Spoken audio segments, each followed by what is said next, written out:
प्रणाम उत्तराखंड। आज जिस प्रकार से मीडिया चैनलों में चल रहा है, जिस प्रकार से सत्ताधारी दल भाजपा के द्वारा वीआईपी के बचाव में तमाम हथकंडे अपनाए जा रहे हैं, मैं देवभूमि की सम्मानित जनता से कहना चाहूंगा कि इस देवभूमि उत्तराखंड में कभी भी धार्मिक चोला पहनकर दलाली करने की संस्कृति नहीं रही, ना थी और ना इस संस्कृति को बढ़ावा मिलना चाहिए जो धार्मिक चोला पहनकर इस प्रदेश की दलाली करे। जिस प्रकार से पूरा मीडिया ट्रायल आप कल से देख रहे हैं कि सोची समझी साजिश के तहत जिस प्रकार से चीजें चलाई जा रही है, जिस प्रकार से कहा जा रहा है कि वीआईपी कोई नहीं था, जिस प्रकार से कहा जा रहा है कि लोग अंकिता के नाम पर राजनीति कर रहे हैं, विपक्ष अंकिता के नाम पर राजनीति कर रहा है,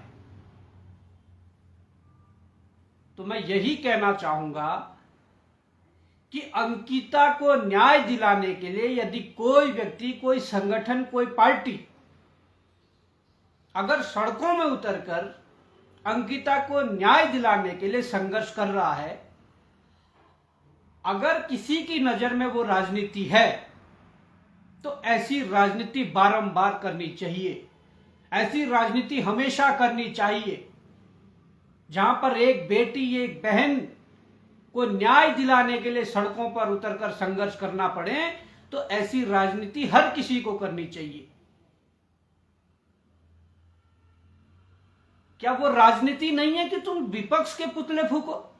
क्या वो राजनीति नहीं है? असली राजनीति तो भाजपा सत्ता में रहकर राजनीति कर रही है।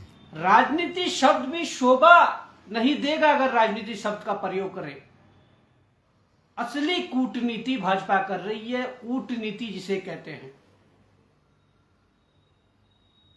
ये वो लोग हैं जो सत्ता में रहकर विपक्ष का पुतला फूंकते हैं। ये वो लोग हैं जब युवा सड़कों पर संघर्ष करता है पारदर्शी सिस्टम के लिए, पारदर्शी परीक्षाओं के लिए, तो ये इन युवाओं पर भी आरोप लगाते हैं। ये वो दल है। और जिस प्रकार से धर्म का चोला ओढ़कर दलाली करवाई जा रही है, जिस प्रकार से धर्म का चोला ओढ़कर दलाली हो रही है, ये इस देवभूमि के लिए शुभ संकेत नहीं है। ये इस देवभूमि की संस्कृति नहीं है। जिस प्रकार से कथित वीआईपी, वो वीआईपी कौन है, क्या है? अगर तुम्हारी जांच एजेंसियां सक्षम नहीं है, अगर तुम्हारी जांच एजेंसियां जानबूझकर भी उस नाम को उजागर नहीं करना चाहती है, अगर तुम्हारी जांच एजेंसियों में इतना दम नहीं है, तो कथित वीआईपी का नाम सामने तो आएगा। ये देवभूमि है। यहां पर तुम लोगों ने एक उस बेटी, उस बहन के साथ अन्याय किया है जिसने अपने गलत काम में जो उससे करवाए जा रहे थे उससे समझौता न करते हुए अपनी जान दे दी। ऐसी बेटी, ऐसी बहन के द्वारा जो अपने आप को, अपनी संस्कृति को, अपने कैरेक्टर को बचाने के लिए अगर उसने सहमति नहीं बनाई और उसको मौत के घाट उतार दिया गया, तो उसके लिए यहाँ के देवी देवता, ये देव संस्कृति, ये देवभूमि, यहाँ के देवी देवता जरूर आशीर्वाद देंगे। तुम क्या सोच रहे हो, तुम्हारी जांच एजेंसी नाम नहीं खोलेगी। तुम क्या सोच रहे हो, तुमने मीडिया के जो साथी हैं वो खबर नहीं दिखाएंगे, खबर डाइल्यूट कर देंगे। तुम क्या सोचते हो कि तुम सोचोगे कि न्यायालय हमारा, अखबार हमारा, मीडिया हमारा, जांच एजेंसियां हमारी, तो कुछ नहीं होगा। होगा जरूर। एक कहावत है कि ऊपर वाले के घर देर जरूर है पर अंधेर नहीं है। कह रहे हैं कि कोई वीआईपी नहीं था। अरे जब कोई वीआईपी नहीं था तो वीआईपी का जिक्र कहां से आया? वीआईपी का जिक्र अंकिता और उसके जो साथी थे, उसका जो फ्रेंड था, उनके चैटिंग में वीआईपी का जिक्र कहां से आया कि एक वीआईपी के लिए इस बात का प्रेशर बनाया जा रहा था कि कोई एक वीआईपी गेस्ट आ रहा है, उसके लिए स्पेशल सर्विस की डिमांड हो रही है और वो कह रहा था कि 8 से 10 हजार मिल जाएंगे। तो वो वीआईपी कौन था?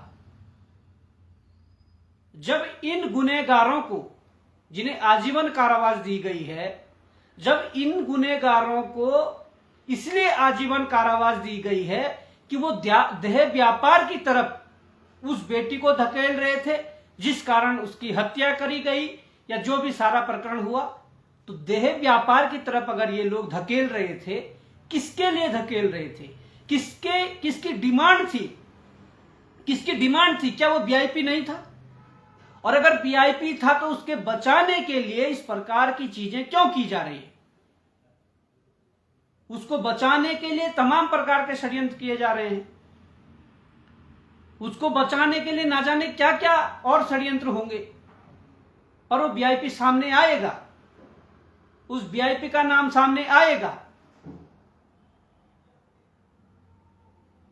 मैं यही कहना चाहता हूं कि जिस प्रकार से धर्म का चोला ओढ़कर व्यक्तिगत लाभ लेने के लिए महत्वाकांक्षी होना, जिस प्रकार से एक आज स्टेटमेंट चेंज हो गए कि वो उस तथाकथित वीआईपी जिसका नाम आ रहा था, तथाकथित वीआईपी के लिए एक इनका पूर्व विधायक, उसकी दुश्मनी थी, इसलिए उसको वो फंसाना चाह रहा था, उसको ब्लैकमेल करना चाह रहा था। ये तर्क की बातें नहीं है, ये तर्कहीन बातें हैं। ये तुम इस प्रकार से चला रहे हो जैसे एक एलकेजी यूकेजी के बच्चे को एबीसीडी पढ़वा दो और हो जाएगा। ये एलकेजी और यूकेजी का बच्चा एबीसीडी पढ़कर, उसे पढ़वाकर, उसे रटवाकर वो संतुष्ट हो सकता है, पर इस देवभूमि में पढ़े लिखे लोग हैं, ये सब जानते हैं कि जब अंकिता से ये कहा जा रहा था कि स्पेशल सर्विस की डिमांड हो रही थी, ये कहा जा रहा था कि तुम्हारे जानने में, तुम्हारे कांटेक्ट में कोई और लड़कियां भी है, उन्हें भी बुला लो, उन्हें भी बुला लो। तो ये कौन थे? कौन स्पेशल सर्विस की डिमांड कर रहे थे? और जो मुख्यमंत्री कल कह रहे हैं प्रेस वार्ता में, प्रेस को आमंत्रित किया और कह रहे हैं कि आप जो पूछना है पूछ लीजिए। किसी पत्रकार साथी ने यह पूछा कि सबसे पहले एविडेंस को खत्म करने वाले तो आप थे, आपने कहा कि वहां पर बुलडोजर भिजवा दिया है, बुलडोजर से तुड़वा दिया है। आपकी पोस्ट है, आपकी ट्विटर पे पोस्ट है, आपकी फेसबुक पे पोस्ट है। वर्तमान समय में आपने उसे हटा भी दिया होगा। वर्तमान समय में जब उस तथाकथित वीआईपी का जन्मदिन था, आपने उस जन्मदिन पर भी पोस्ट नहीं डाली। इतना प्रेशर क्यों था? अगर कोई वीआईपी नहीं था तो ये दिन पोस्ट करने से क्यों बचे? जब किसी पत्रकार ने पूछा कि जी आपने तो एविडेंस खत्म किए, ये है, आप पहले कह रहे हैं कि कोई भी सवाल करिए और फिर आप सामने आ रहे हैं धामी जी।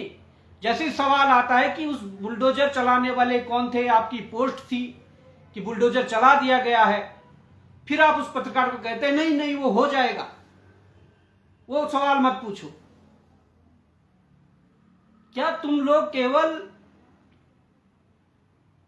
प्रेस में अपने मन की बात कर सकते हैं, या कोई ऐसा सवाल कोई पूछेगा उस पर जनता को संतुष्ट कर सकते हैं, पत्रकारों को संतुष्ट कर सकते हैं? मुख्यमंत्री पुष्कर सिंह धामी पोस्ट डालते हैं कि बुलडोजर लगाकर उस रिजॉर्ट को तुड़वा दिया गया है।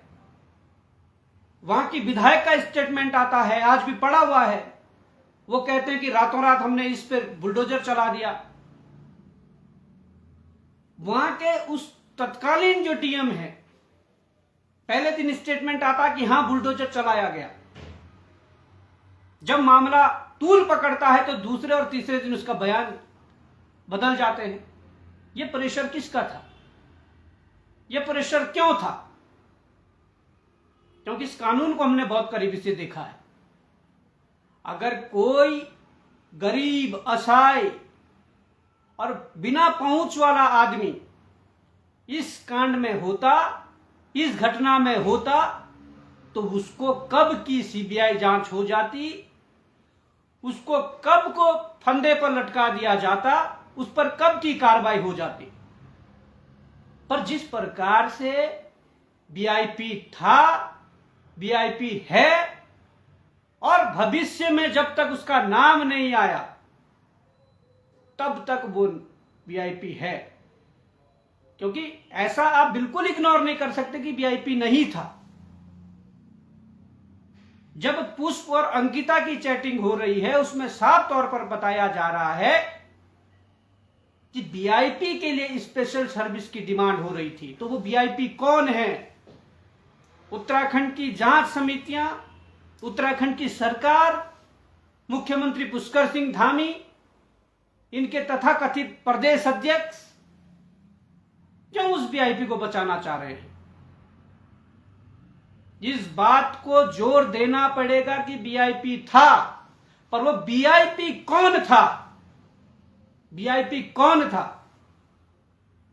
ये सवाल उत्तराखंड के हर एक नौजवान को, हर एक मातृशक्ति को, हर एक जागरूक इंसान को पूछना चाहिए, हर एक जागरूक नागरिक को पूछना चाहिए कि वो वीआईपी था कौन? अगर वीआईपी नहीं था तो भाई तुमने अंकिता को वहां से ले जाकर के उधर नहर में ले जाकर के क्यों मारा? ऐसा क्या था कि अंकिता अगर जिंदा रहती, ऐसा क्या था कि वो चीजें पब्लिक डोमेन में आती, या तुम्हें ऐसा कोई खतरा था कि अंकिता अगर जीवित रही तो ये बातें मीडिया में जाएगी, ये बातें जनता में जाएगी, जिससे कि तुम्हारी लंका लगेगी? ये प्रश्न पूछ रहा हूं कि ऐसा क्या था कि एविडेंस मिटाने के लिए तुमने पहले बुलडोजर रिजॉर्ट पे चलाया। दूसरा एविडेंस जो सबसे पुख्ता था, अंकिता भंडारी, उस अंकिता भंडारी को तुमने मौत के घाट उतार दिया सिर्फ इसलिए कि जो आगे की कहानी है, जो आगे की चैन है, उसका पता ना चले। मैं फिर कह रहा हूं, पता चलेगा। ये देवी देवताओं की भूमि है, पता चलेगा। मैं फिर कह रहा हूं कि ऊपर वाले के घर देर है पर अंधेर नहीं है। वीआईपी हो, कोई भी हो, एक बहन के साथ इस प्रकार का प्रकरण हुआ, इस प्रकार से किसी एक बहन बेटी को जो रोजगार के लिए घर से कई दूर आई थी, अपने वृद्ध माता पिता की सेवा के लिए, अपना घर चलाने के लिए जो 10,000 की नौकरी कर रही थी, तुमने सोचा कि पूरे एविडेंस को खत्म कर देते हैं, अंकिता को मार देते हैं, क्योंकि इनका कौन है, बूढ़े माता पिता, वो क्या कर लेंगे। इसी सोच के साथ तुमने अंकिता भंडारी को मारा है। और आज कई ऐसे लोग जो धर्म का चोला उड़कर कह रहे हैं कि उन्होंने सबसे पहले अंकिता मर्डर केस का खुलासा किया। अरे दिखाएं जरा सबूत। जो तुम कह रहे हैं कि तुमने अंकिता भंडारी को सबसे पहले एक्सपोज किया, उनके मर्डर को एक्सपोज किया। आज भी हमें याद है, आज उत्तराखंड की जनता को याद है, सबसे पहले एक्सपोज करने वाला अगर कोई था तो विजय रावत, विजय पथ न्यूज, आशुतोष नेगी, ये दोनों लोग थे। विजय रावत जो विजय पथ न्यूज के संपादक है, जो उन्होंने उनके जो मित्र हैं अंकिता के, पुष्प, उसको जम्मू से साथ में जोड़ा था, उनको लाइव किया था। उसने जो घटनाएं बताई, फिर जो चैटिंग आउट की गई वो भी विजय रावत जी के द्वारा आउट की गई थी। और ये धर्म के ठेकेदार कहते हैं कि वो इस मर्डर के एक्सपोज करने वाले हैं। अरे हद होती है किसी चीज की। एक बेटी के न्याय के लिए पूरा उत्तराखंड सड़कों पर है। पूरा उत्तराखंड चाहता कि एक बेटी को न्याय मिले, उस परिवार को न्याय मिले। पूरा उत्तराखंड चाहता कि इस प्रकार की घटना भविष्य में ना हो, इन घटनाओं की पुनरावृत्ति ना हो। और तुम लोग कह रहे हो कि ये राजनीति है। ये तो राजनीति नहीं है, ये तो एक उत्तराखंड की बेटी और बहन के साथ खड़ा हुआ समाज है।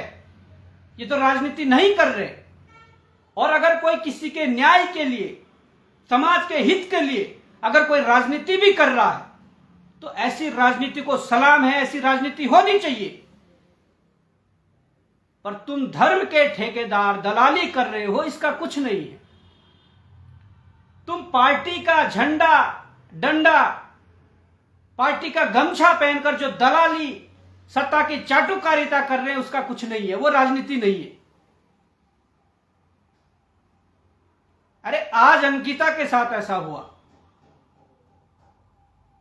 आज की डेट में सत्ता के चाटुकारिता करने वाला, वो चाहे मीडिया का व्यक्ति हो, वो चाहे इसी सत्ताधारी पार्टी का कार्यकर्ता हो, या इनके नेता हो, या कोई भी हो, या धर्म का चोला ओढ़कर जो धंधा कर रहे हैं, दलाली कर रहे हैं, चाहे वो हो। आज अंकिता के साथ गलत हुआ है, कल तुम्हारे अपनी बहन, अपनी बेटी के साथ ऐसा गलत होगा, तब तुम्हें इस बात का आभास होगा कि एक बेटी के लिए जो न्याय मांगा जा रहा था, उस न्याय की क्या कीमत थी, उस न्याय का क्या औचित्य था। ये ऐसे वीआईपी हैं, इन वीआईपीओं ने, तथा कथित वीआईपीओं ने, वीवीआईपीओं ने ना जाने कितने लोगों की जिंदगी बर्बाद कर दी, ना जाने कितने लोगों को इस संसार से मिटा दिया। और तुम इन वीआईपीओं की जांच नहीं करना चाहते। धर्म की आड़ पे कुछ भी कर लेंगे, कुछ भी कर लेंगे, दलाली कर लेंगे, चोरी चकारी कर लेंगे। पर मैं बताना चाहता हूं कि जवाब मिलेगा, और जरूर मिलेगा। तुम ये चाह रहे हो कि उर्मिला सनावर से बयान बदलवा करके या कुछ और मामला सेट करके पूर्व विधायक सुरेश राठौर से कुछ और बयान बदलवा करके या धर्म का चोला पहनाकर कुछ लोगों को बिठा करके मामला डाइवर्ट कर दोगे। ऐसा होगा नहीं। ये बात हर उत्तराखंडी के यहां लगी हुई है, दिल पे लगी हुई है। ये हर उत्तराखंडी जानता है कि आज इस पर न्याय नहीं हुआ तो कल किसी की बेटी, किसी की बहन के साथ ये षड्यंत्र कर सकते हैं, कुछ भी हो सकता है। ये आग बुझने वाली नहीं है। तुम मुकदमों का डर दिखाओ, तुम जेल भेजने का डर दिखाओ, तुम कुछ और डर दिखाओ, पर मामला दबने वाला नहीं है, मामला रुकने वाला नहीं है।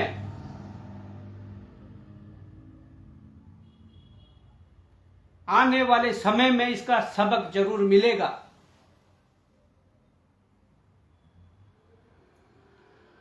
जिस प्रकार से बहुत सी चीजें।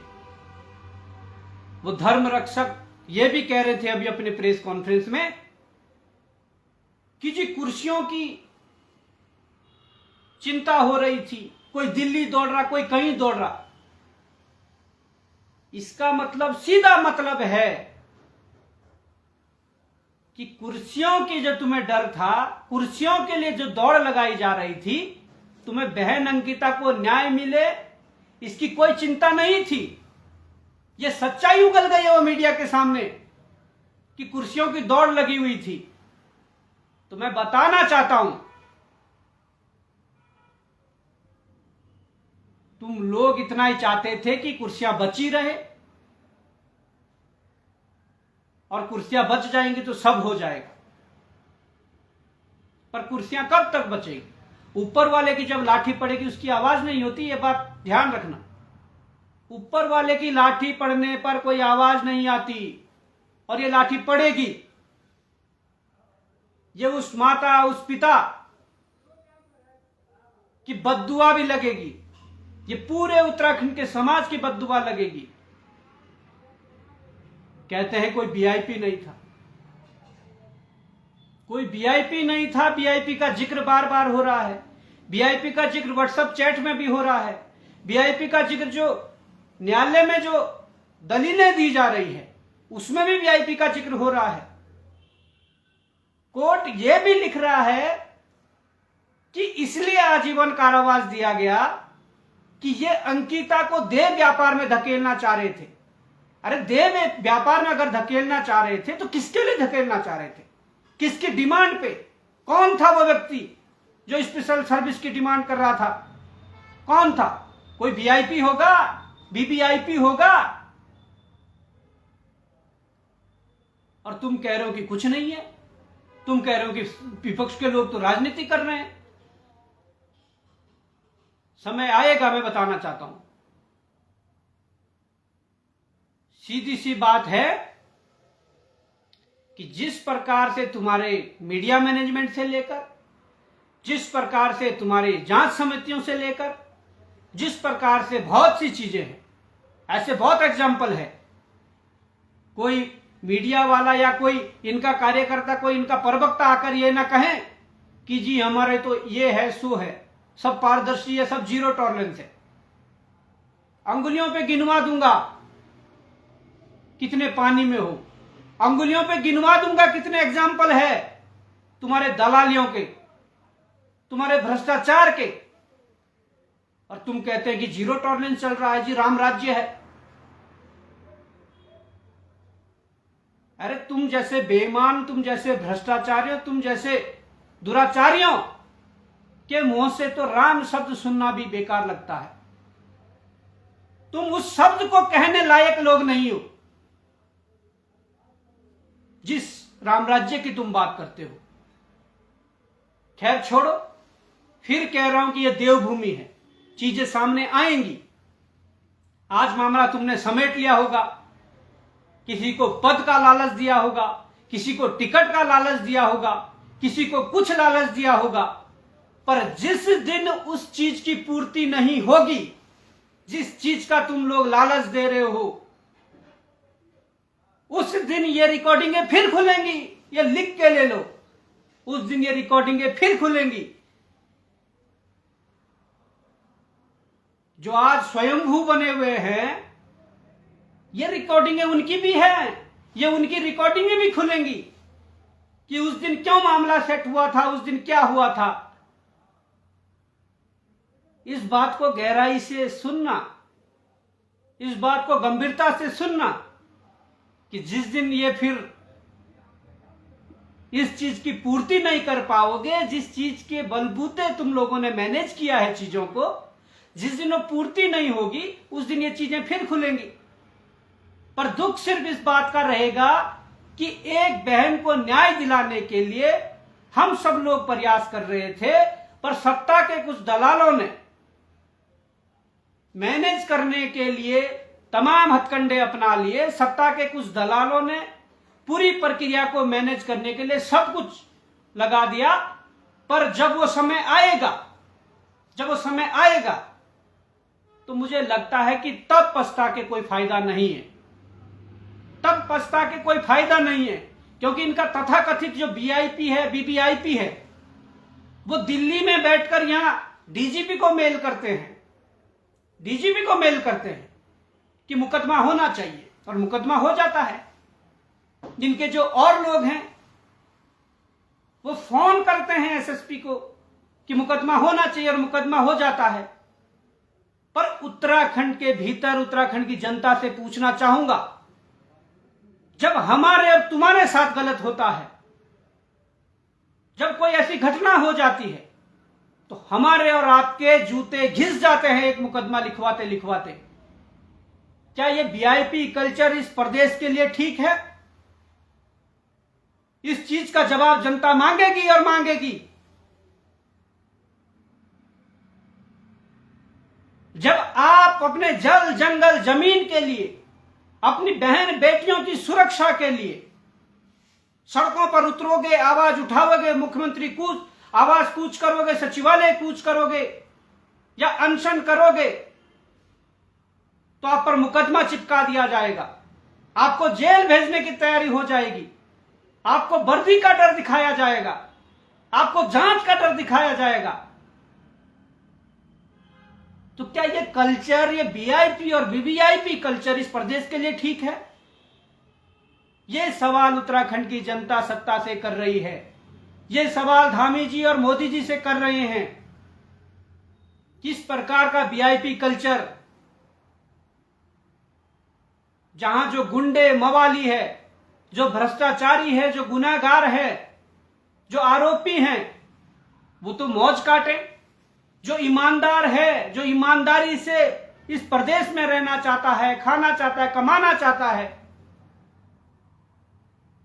उसके लिए तुमने उसके राह पर कांटे बिछा दिए।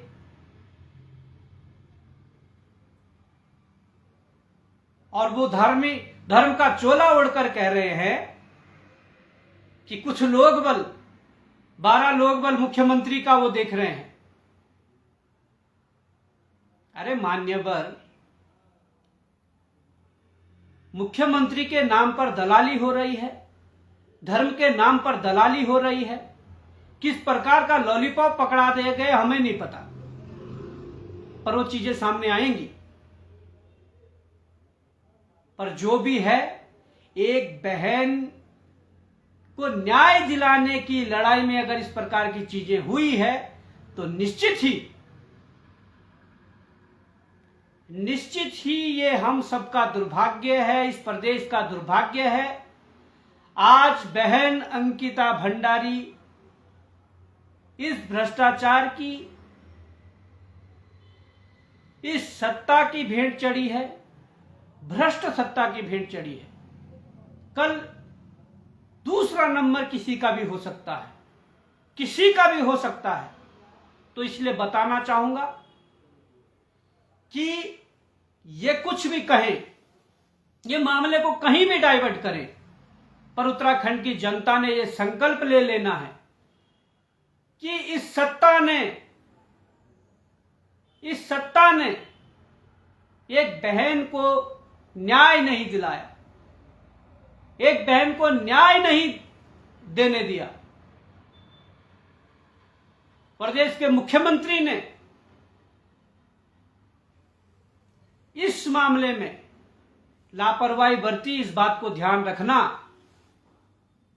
इस बात को ध्यान रखना, इस बात को संकल्प ले लेना कि ये जो मामला है, कल के दिन जब कोई सत्ताधारी नेता, उल्टा सुल्टा बयान करने वाले लोग, धर्म के चोला ओढ़कर आएंगे, ये कुछ लोग जिनसे दलाली करवा रहे हैं, जब ये आएंगे इनसे जरूर सवाल पूछना, इनको जरूर घसीटना, तब उस बहन को न्याय मिलेगा, तब उस बहन की आत्मा को संतुष्टि मिलेगी कि जो मेरे न्याय की लड़ाई में दलाली कर रहे थे, जब तक उन लोगों से सवाल नहीं पूछे गए, जब तक उन लोगों को जवाब नहीं दिया गया, तब तक अंकिता भंडारी की आत्मा को शांति नहीं मिलेगी। दलाली करनी है कर लो, एक समय है दलाली करने का, क्योंकि उत्तराखंड के इतिहास में सबसे ज्यादा अगर दलाली हो रही है तो वर्तमान समय में हो रही है। सबसे ज्यादा अगर करप्शन है तो वर्तमान समय में करप्शन है। सबसे ज्यादा करप्शन वर्तमान समय में है, इस बात को मैं भी जानता हूं, प्रदेश के वो लोग भी जानते हैं जो इसी सत्ताधारी पार्टी में लोग हैं, विपक्ष भी जानता है, आम जनता भी जानती है।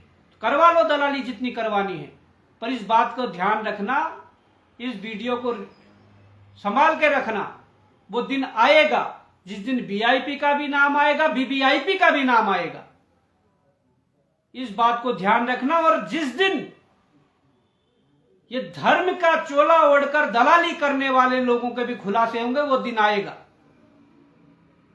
ऊपर वाले के घर देर है अंधेर नहीं है। तो मैं प्रदेशवासियों से यही कहना चाहता हूं कि बहन अंकिता भंडारी की इस लड़ाई को जिस तरीके से भी आप जीवित रखिए, आप इस बात को बताते रहिए इन लोगों को कि तुम वो नाकाम सरकार हो, तुम वो नाकाम सत्ता हो जो एक बहन को न्याय नहीं दिला पाए, जो एक बेटी को न्याय नहीं दिला पाए, जो एक परिवार को न्याय नहीं दिला पाए। बाकी तुम्हारे कपड़े फाड़ने के लिए तुम्हारे दलाली और तुम्हारे भ्रष्टाचारी के अनेकों मुद्दे हैं। लैंड जिहाद की बात करने वाले लोग, कश्मीर के हैदर की जो जमीन एक तो सरकार में निहित हो गई, और एक जमीन को बचाने के लिए इनके दर्जाधारी जी मैदान में उतरे हुए एसडीएम के साथ मिलके। हिसाब होगा, संज्ञान लें देहरादून के जिलाधिकारी और उत्तराखंड के मुख्यमंत्री, और अगर नहीं लिया गया ठीक है, होगा हिसाब। उस कार्रवाई के लिए तैयार रहें। जय हिंद, जय भारत, जय उत्तराखंड।